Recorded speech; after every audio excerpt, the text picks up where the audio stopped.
everybody, and welcome to a brand new installment of Yoshi Reviews. If you read the title of this video, or saw the thumbnail, then you would know that today we are reviewing the 2009 Thomas film, Hero of the Rails. As always, we'll start with a history Produced lesson. in 2009, Hero of the Rails was Thomas's third entry in the specials, and was the first one to be utilised in full CGI. It is important to note that Thomas and Friends has dabbled with CGI before, but this was the first time it truly went into CGI. However, this actually was originally supposed to be filmed with models. They were originally going to film it with those, with CGI elements, like how Season 12 did. However, considering how badly Season 12 has aged, then this movie going full CGI was a blessing in disguise. The movie was first released in the US on September 8th, and in the UK on October the 12th. I'm not too sure when it was released internationally, but to be honest, I only really care for the UK dub. And that is it for the history. How I'm going to review this movie is going to be exactly the same as when I reviewed EG. So, I'll do the plot, then the characters, and then other elements. So, let's start with the plot. So it's summertime on Sodor, and Spencer is being used to help build a new house for his owners. However, Spencer can't help but just be a complete arse, and he eventually pushes it too far, where Thomas basically just snaps. And during that argument, Spencer pretty much just says, you know what, 1v1 me in a strength competition, mate. And that's what they do. However, during the competition, Thomas's brakes just say, fuck this, I'm out, and he basically just becomes a runaway. This results in him going down a disused track and finding a long-lost engine called Hero. Yeah, I will admit the history behind this is pretty bizarre, but it works for me. Throughout most of the special, Thomas tries to fix him on his own, keeping it a secret from both Spencer and the Fat Controller. Spencer for obvious reasons, while the Fat Controller, he just thinks that he will scrap Hero, so he doesn't ask him. However, this all comes to a head when Thomas and Hero try to sneak out. Hero didn't have a final part and just completely fell apart, and now Spencer knows. So, oh no, now Thomas has to try and get the Fat Controller on his side before Spencer tells him. And Hero's on board. It ends with one big race to basically try and get what the other person wants. And I will admit it's completely dumb. Like, how can Thomas outrun Spencer so easily? But again, I'll let it slide because at least it looks cool. Thomas ends up getting there first after Spencer crashes into a, swamp? Is that the right word, I think? I think that's it. So Spencer lands in a swamp, and Thomas basically gets what he wants, and Hero's fixed. And that's the end of the plot. I think the plot of the movie is overall pretty good. Not brilliant, but good. Now, before we move on to other things, I just quickly want to gloss over some gripes which I have with the whole production. Kind of like what I did with EG. First up, I think some of the voices are like Percy and Thomas, they are quite high-pitched.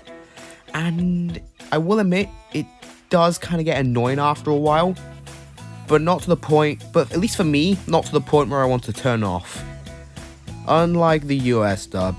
Yeah, sorry to anyone who actually likes the US dub, but it's just not for me. There's so much energy from the UK dub that's just missing there, in my opinion. And some of the voices are somewhat questionable. Again, like the high-pitched ones, it doesn't get to the point where I want to turn off, but their energy is kind of missing. Similarly with EG, I'm not too big on some of the animation here. However, it's for entirely different reasons. With EG, I feel like the animation of the characters was quite clunky, while here, it's the backgrounds I'm not too fond of. It looks like an unfinished PC game, if I'm being brutally honest. One major thing which kind of annoys me is that the narrator can't shut up for more than 5 seconds. Like, we get the picture. You don't need to explain everything in every 5 seconds. We can see it, and we can hear characters speak now. My last gripe is something which shouldn't be as big, but it does pretty much drive the whole story. It's that when Thomas climbs the hill, why did his brakes break and not like his safety valve? Because don't get me wrong, stopping afterwards, heavy train, yeah, it does cause your brakes to wear out, but pulling the thing up the hill, surely that would cause a lot of pressure on your safety valve and would just go, and then you're pretty much just fucked. And those are some gripes I have with the movie. They're not as big, like there's no B plots which don't go anywhere, but some of the gripes, especially the narrator one, do kind of get on my nerves after a while. But enough about gripes with the movie. Let's talk about the characters now. If there is one massive pro I can give with the characters, it's how the mains all work together as a team in this.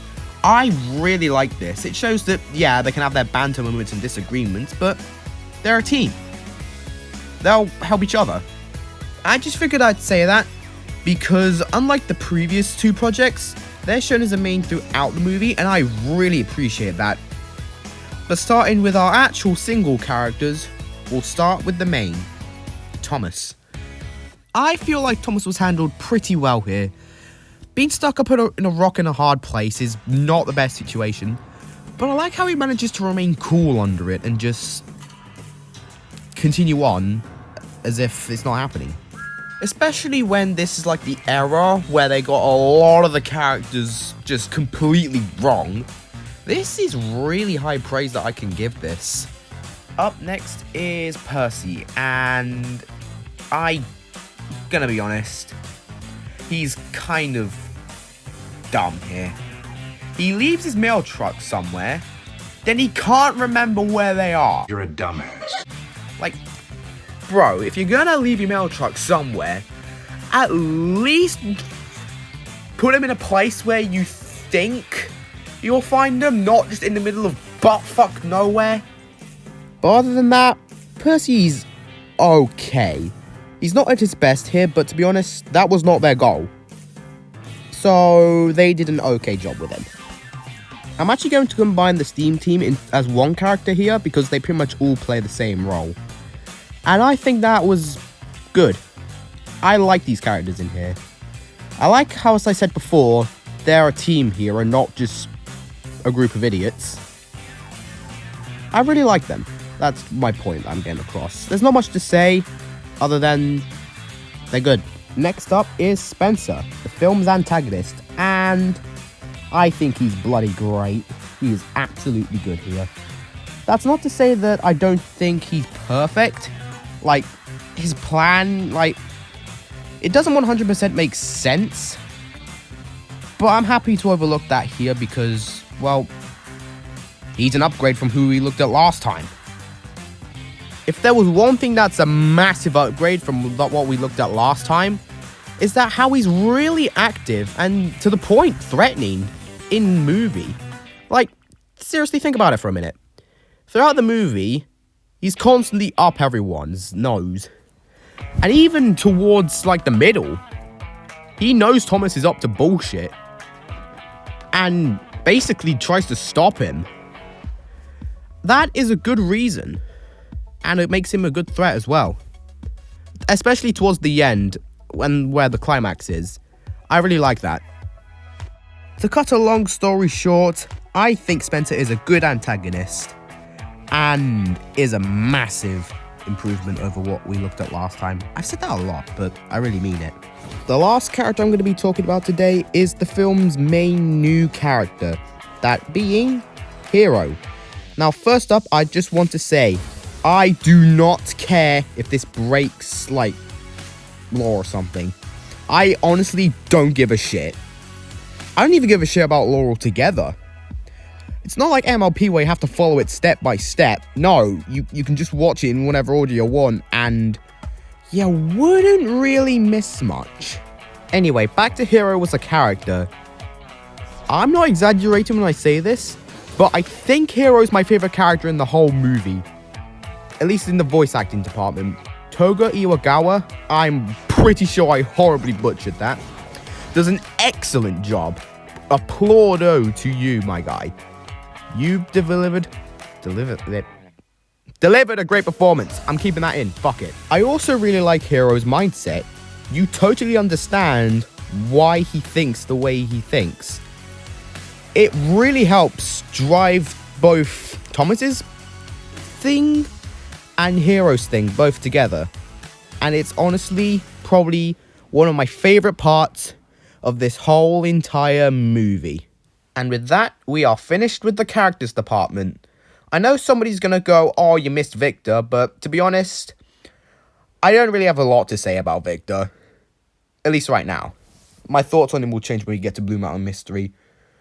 But with that, let's move on to our penultimate segment. Music. Now, when I say music, I don't necessarily mean songs. I mean the backing soundtrack of this movie. I love the backing track of this movie. I don't know what happened to Robert Hartshorn, but goddamn, some of the instrumentals to this movie fucking slap. And I love it. There's also the song at the end, Go Go Thomas, which I think is great. One of my favorite songs from the whole CGI era. Don't know why I almost butchered that. But weirdly, it's not in the UK dub. It's only available in the US dub. At least in the movie. You can watch it in bonus features in UK. I don't get why. It's really confusing why they did that. If you have a reason why, tell me in the comments, because I would genuinely love to know. And look what I did with EG. I'm gonna now compare this to EG. But I'm also gonna compare it to Cars on the Road as well, to see how this one stands above all three. I'm not gonna do this for every video, but I'll do it for some of them. I think I'll do 3 max, so this will be Cars on the Road's last time being in this segment. If there was one gripe I had with all 3, it's that some characters got majorly sidelined. In fact, some of them just didn't even appear at all. I'm more so talking about side characters rather than mains. And I get it for this movie and EG. Like, it was their first time doing the new character styles and, you know, CGI thing. So I can understand not blowing your budget immediately. But for Cars on the Road, really? You couldn't have, you know, given more screen time to characters who you actually know about? It's not something which breaks the story in any way. It's just something which I find a bit annoying in rewatches. Like, you have many characters and you just don't use them. Like, come on. If there was one positive I can give about all 3, it's that the main characters that they use, they get right. And this is a fucking miracle for Miller era Thomas. This was the era which infamously just didn't even try. And yeah, they just came in like, yeah. Why do they try so hard at the start? They're just like, okay, we tried hard at the start, now we can't be asked to do the rest. Like, come on. Really? Now, I think Hero of the Rails did this the best, because the other 2 kind of have it drowned out by a B-plot, which is basically the characters just bickering. And I get it, entertainment, but still, it gets kind of annoying after a while. And that's why I think rewatching Hero of the Rails is more enjoyable than rewatching both On the Road and EG. So, that's it. I genuinely don't have anything else to say. Cue the outro. So what do I think of Hero of the Rails? I think this is a good movie. Solid movie. Do I recommend this? Well, yes, I do. However, watching it on YouTube's a bit mixed at the moment. There is one upload I know, but it's in like really low quality. We're talking like it was ripped from a potato.